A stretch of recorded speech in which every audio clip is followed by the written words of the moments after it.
Hey everyone, this is Lucid. I'm going to be doing a video on a mod I made a while ago, but I just updated recently. The mod is Lucid's Thematic Gem Gen, and I'll tell you a little bit first about why I made it, then I'll tell you kind of how I thought about balancing it, and then we'll get into the actual items. But yeah, I made it because it used to be in Dominions 3 and 4 that the gem generating items like Clam of Pearls, it wouldn't generate temporary gems, it would generate normal gems that would just stack up on your commander so you could pull them off every turn, which was very micro tedious. And then by pulling them off every turn, you would have more gems which you could theoretically, reinvest in other things. And if you did that, you would end up building up a tremendous gem economy advantage over your opponents, because it would kind of grow exponentially. And a lot of playing the game was how you would do that, and which factions could do this and which ones couldn't, and not, there weren't gems that, you could get pearls, you could get fire gems, you could get earth gems, but you couldn't get like every kind of gem because there wasn't a gem generator for every path. So anyway, it was a very weird mechanic, and it kind of unbalanced the game. It wasn't very fun. It was very micro-intensive. And it was one of the things that the main balance mod got rid of. But coming into 5, Dominions 5, fortunately, they got rid of that mechanic where you got permanent gems from items. Now there's only a handful of unique items which will give you permanent gems every turn.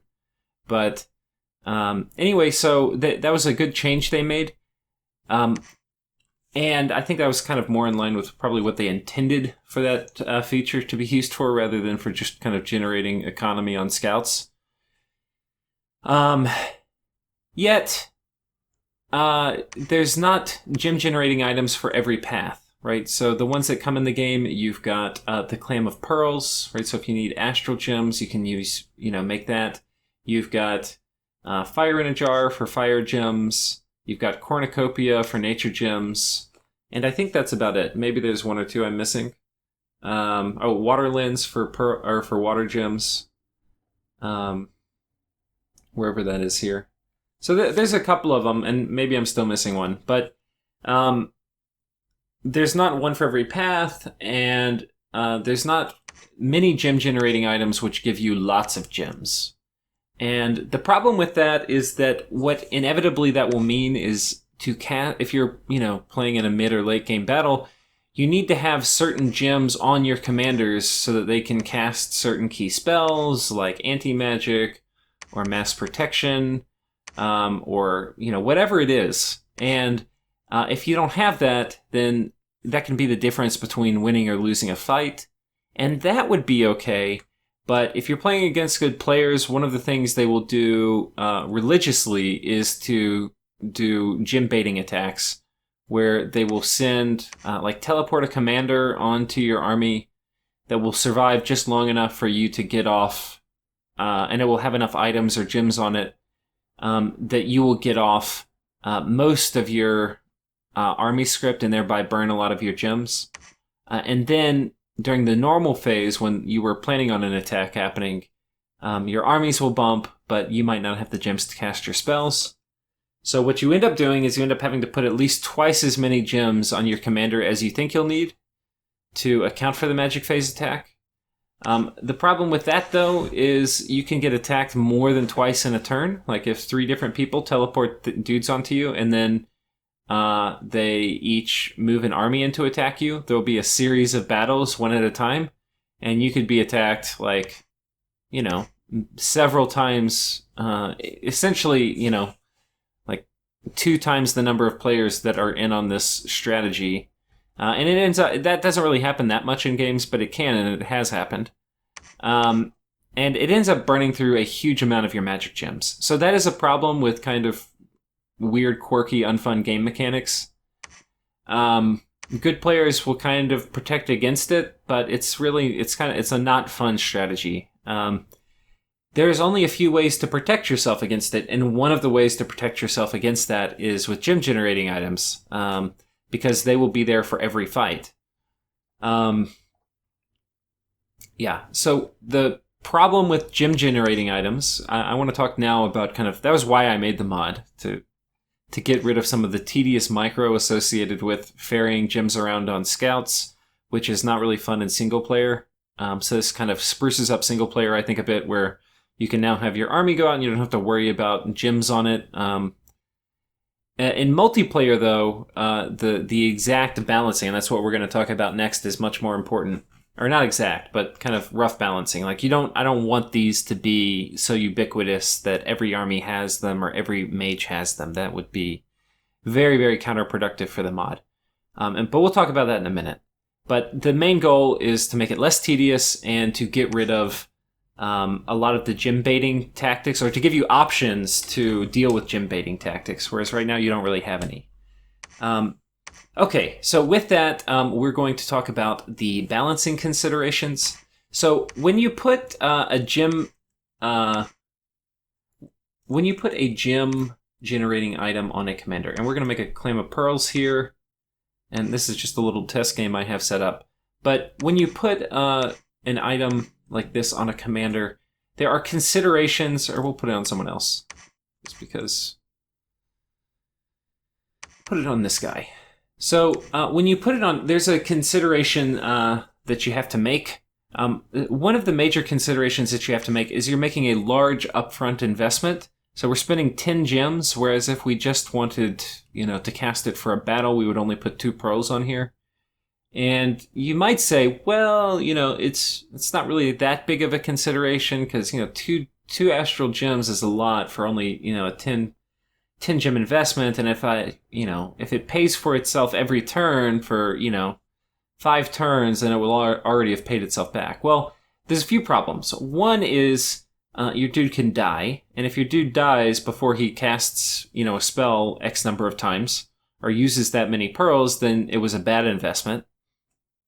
The second thing is when he dies, he can give it to the enemy, and therefore it's an investment which is giving resources to your enemy. So that is a downside of producing them. And those are the two major downsides, that it's an upfront cost and that you can give it to your enemy when you die. And the upfront cost you may not recruit because your dude may die. Additionally, it requires a mage turn to produce, whereas a lot of times you have to do something you don't have another, you don't want to waste a turn, or you don't even have a turn. Like an army's moved into position, you have to roll out.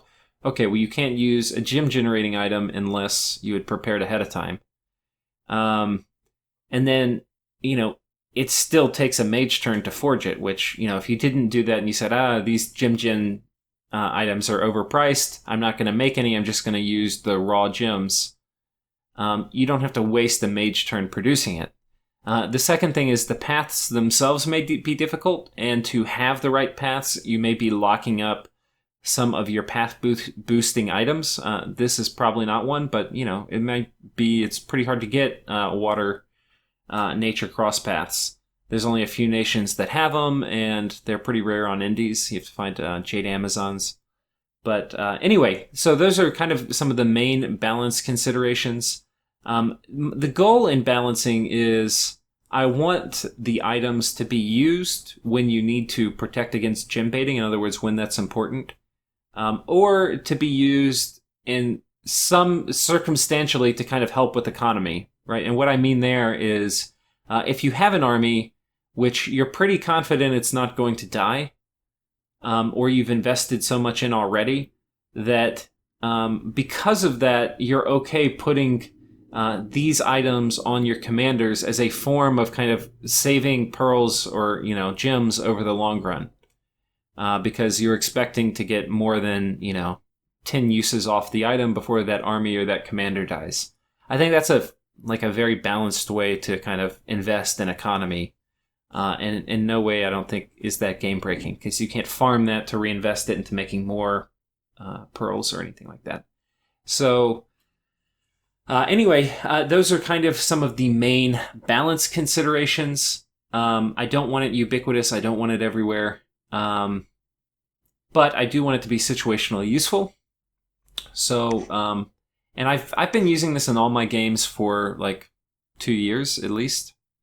And I've tweaked around some of the balance in this patch, but I haven't found anything where people spam an item out all the time, and definitely not a thing where they spam it out all the time and they win.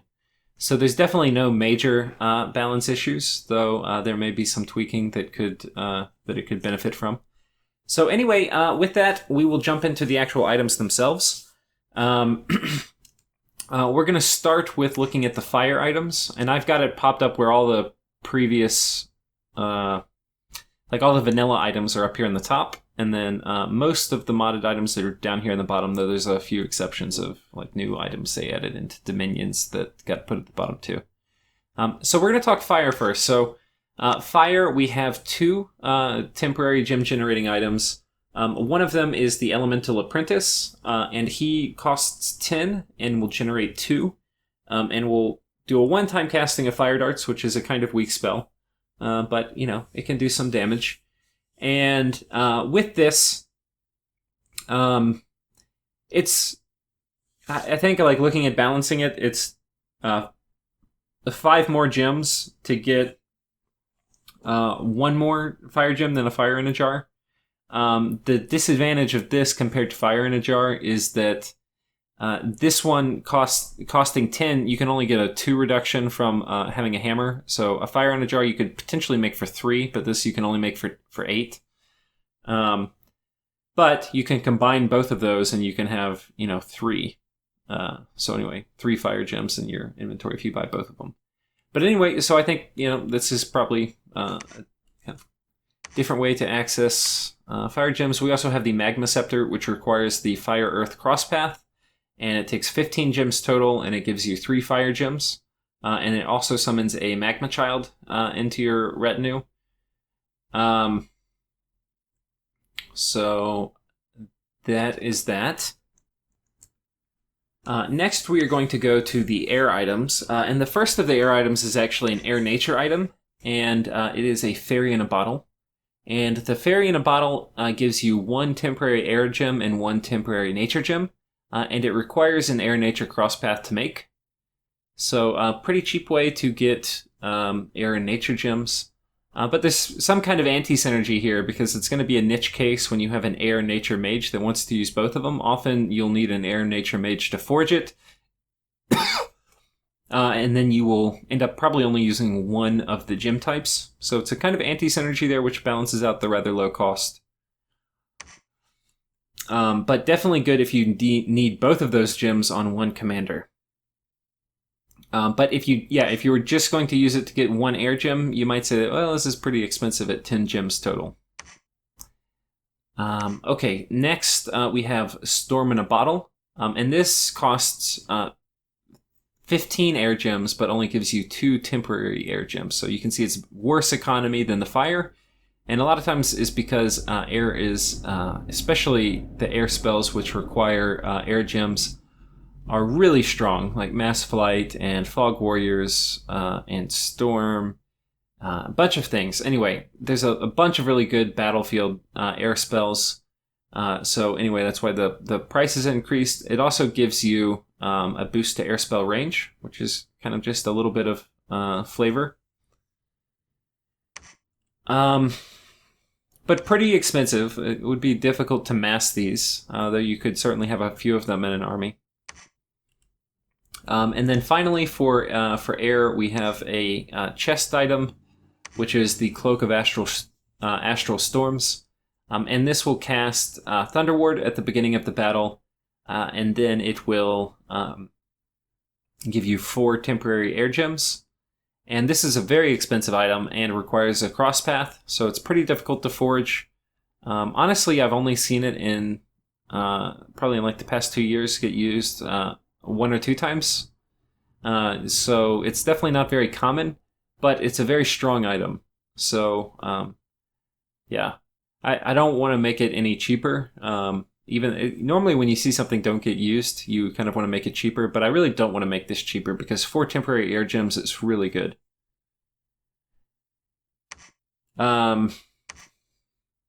Okay, next, actually, let's see which one we're going to go to next. Next, we're going into water, and the first water item is Frozen Heart, and this will give you the ability to cast Frozen Heart, which is a very strong ability, so that's one of the reasons this is a Construction 6 item. And it also is pretty tricky to forge. You have to have the Water Blood Crosspath, which is reasonably rare. It does not happen very much. I mean, it happens with Niflheim and some of the other Jotun nations, but otherwise it's pretty rare. Anyway, that spell's pretty good. It gives you cold power, but it also gives you a chest wound, and it's cursed. So those are pretty major downsides. So that's basically it. I think it's probably too expensive, where you probably wouldn't want to spam out Frozen Heart on like a commander, but you probably could do that. Probably too expensive. I mean, Frozen Heart is a nice spell. It does armor negating damage, which is really good. Its range is somewhat limited. And it's reasonably low path. So if you're a nation that can easily forge these, then you can pretty easily spam out Frozen Heart just by having kind of crappy mages do it. So anyway, I haven't seen people kind of spam this out so far. People generally don't like taking chest wounds, but this can be a good way to get your temporary water gems up. If you're doing things like spamming out water elementals, the chest wound isn't that big of a deal, because you're only going to be casting a couple spells in the game before your guy fatigues out. And having those extra water gems will be very useful. So that would be a good use for this. Next, we have Cthulhu Staff, which is an item forged from Astral Pearls. There's kind of void eels tied to a stick here. And basically, this is a way to turn Astral Gem or Astral Pearls into water gems. So if you equip it, though, unfortunately, you will get. We'll do it with this guy. If you equip it, you get Shattered Soul 5, which is basically insanity that doesn't get worse over time. This is kind of what Tartarians have. So you have a 5% chance of kind of missing your turn. And the item's cursed, so you can't transfer it. So those are kind of the downsides, but if you have a lot of pearls, but you need some water gems, this can be pretty good. And yeah, a lot of times the things you're looking to do with water gems is to make water elementals. There's definitely some other spells that you can put up, but that's probably like one of their major uses. If you're fighting Blood Nations late game, having reliable access to, Demon Bane or something like that? Demon Cleansing. All demons take double damage. Pretty nice if you're fighting a Blood Nation. And that takes us next to Earth. And in Earth, the first one we have is Chassis of the Mountain, which is a solid piece of armor that is going to give you minor elemental resistances, though a poison weakness. And it will give you 2 temporary earth gems. So it's quite expensive if you look at it only in terms of the earth gem cost, but it does provide a slew of other benefits with the protection and the other resistances. And the poison malice is mostly just opening up a vulnerability, but it's not something that, the number of times a mage or somebody gets poisoned is actually kind of low. So anyways, it's reasonably expensive at 20 gems for a 2 gem item, but you do get other side effects, which you would purchase it for. Then next we have the Crucible of Stone, and this is a 25 gem item that gives you 4 temporary earth gems. And 4 temporary earth gems is a lot, and earth gems are great for late game battlefield buffs. But 25 earth gems is a lot too. So this is kind of one of the high risk, high reward items where you really have to think hard. Okay,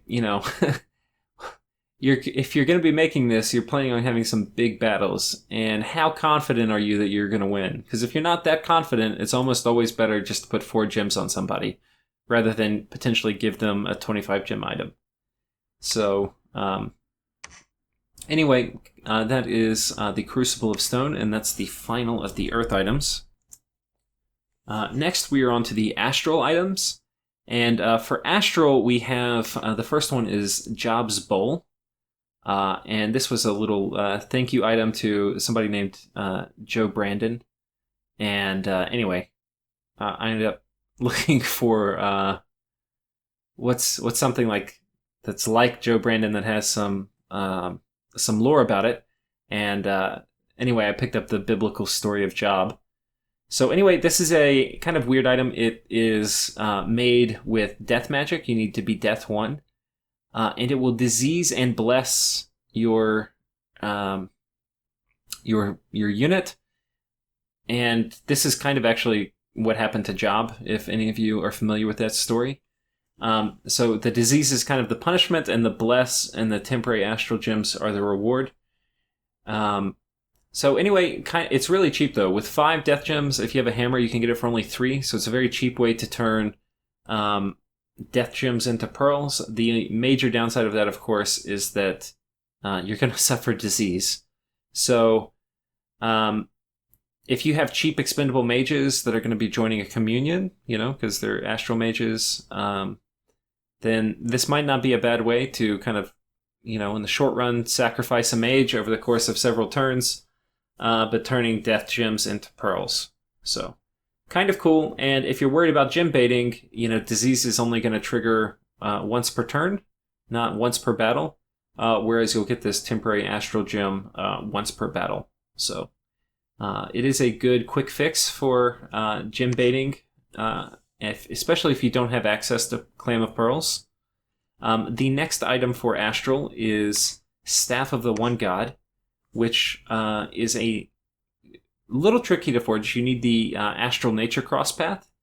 Normally when you need Astral Nature Cross Paths, it's to do like the Moonvine Bracelet, which you need more nature than Astral. So this is kind of the inverse. But yeah, so it's kind of expensive. 20 gems for 3 astral gems. As a side effect, you get to cast a reasonably powerful spell of astral geyser, which is a pretty strong spell. It's one of the things I think if you put it on a mage, you're probably not going to buy this and put it on a commander to cast astral geyser, though I guess you could. So there's some anti-synergy between giving an item that casts a spell, like a normal evocation, to a mage, because normally the mage would be casting their own things. But anyway, that's this item. Staff of the One God. A way to get... so I guess all of the astral gem items still require a cross path. That's kind of like keeping in line with the Clam of Pearls idea. So you don't, if you only have astral mages, you can't get any of the astral gem items. You're going to either need a death mage or an astral nature mage. This one might be a little bit too cheap, just given you can cast the spell Astral Geyser, which is pretty good. But this is not a spell you see too much in game. Part of that is because it has a reasonable... Well, I don't know. Yeah, you just don't see it very much. But it's not bad. Okay, and then next we are on to death items. And then we have... the first one we have is Ghost Orb. And this is reasonably cheap. It's only 10 gems total, and requires the Deathwater Crosspath, which is a pretty common crosspath. And it gives you 2 temporary death gems, which is kind of a nice value. As a perk, it also casts Skeletal Body. So, yep, that's that. And then coming down, we have... Which is kind of a little par for the course, just in that 10 gems gives you 2 temporary gems.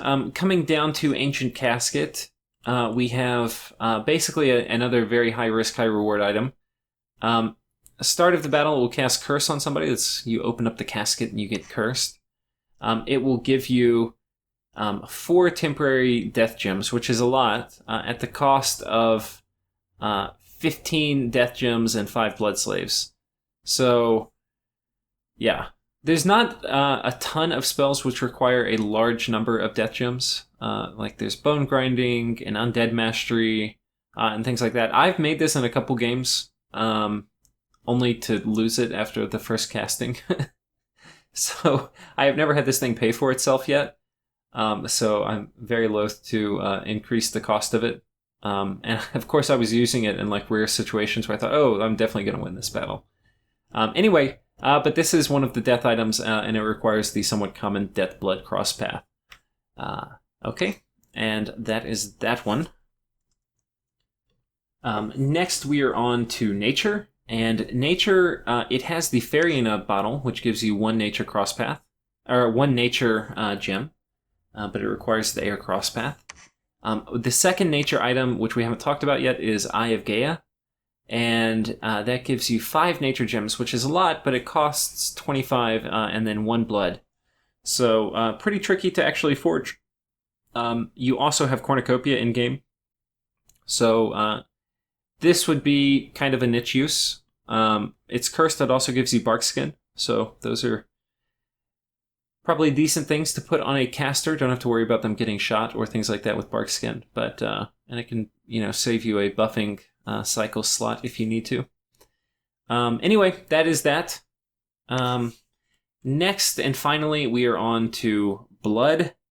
And for Blood, we have a few items. One is the Cardiac Cask, which is basically going to turn 15 Blood Slaves into 2 Blood Slaves every battle. Particularly good if you need to get guys into communions or things like that. But you can see it's not a great payout ratio. A lot of the things are like 2 gems for 10 investment, and this is 2 for 15. But because Blood Slaves are needed much more in battlefield spells, I decided to increase the cost so it's not like you see it every time when you need to use Blood Slaves in battlefield spells. So that's Cardiac Cask. The final one we have for Blood is the Demonic Breeder, which is it's tainted, so there's a chance that you can get horror marks from it, though the taint chance is rather low, and it gives you 5 Blood Slaves.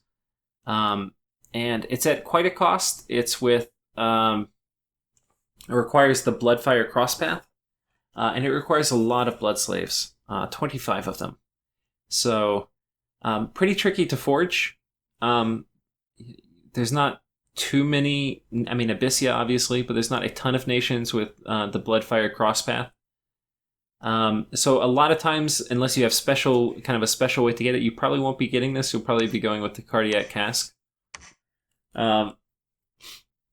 One other thing is there's a bug in the game where you can't use temporary Blood Slaves. So that's why you see here Retinue 5 Blood Slaves instead of 5 temporary Blood Slaves or 5 temporary pearls or whatever, like you see up here with the other ones. But it works just fine. So that is all of the Blood Slaves. Or excuse me, that is all of the Blood items. So anyway, that's it. We have gone through all the items. I'll put descriptions of them below. And I hope you enjoyed, and I hope you try it out in some of your games. I would definitely put it on in single player. It definitely reduces the micro. I think it's balanced enough from having played it for a couple years to use in multiplayer. Though perhaps there's kind of some dominant strategy I haven't seen in here where things end up getting spammed out more than they should. But it's not going to, even if it's dominant, it's probably not going to be game breaking. So, as other things in Dominion sometimes are. So anyway, I hope you try it. If you've got feedback for it in terms of balance, feel free to leave it below in the comments. I will try to read it, and then if I do another version update, which it probably won't be super soon, but if I do another version update, I will incorporate some of that feedback. If you do give that feedback in terms of balance, please try it in a game, like an actual multiplayer game first. Yeah, because... Or, I mean, I'll listen to theory crafting feedback, but a lot of it, I think a lot of the feedback will probably be, oh, this item's too cheap or something like that. And in a multiplayer game, people, like especially a good one, gems are really tight. People do not want to put a lot of gems into, like a temporary gem generating item. They will, but, it's not like a go-to thing. So I don't want to make them more expensive where they become so infrequently used that you never see them. But anyway, I hope you enjoyed. I hope you try it out. I hope you give me feedback on whether you liked it, you think it's balanced, or if you think there's some changes that are needed. And yeah, cheers, guys.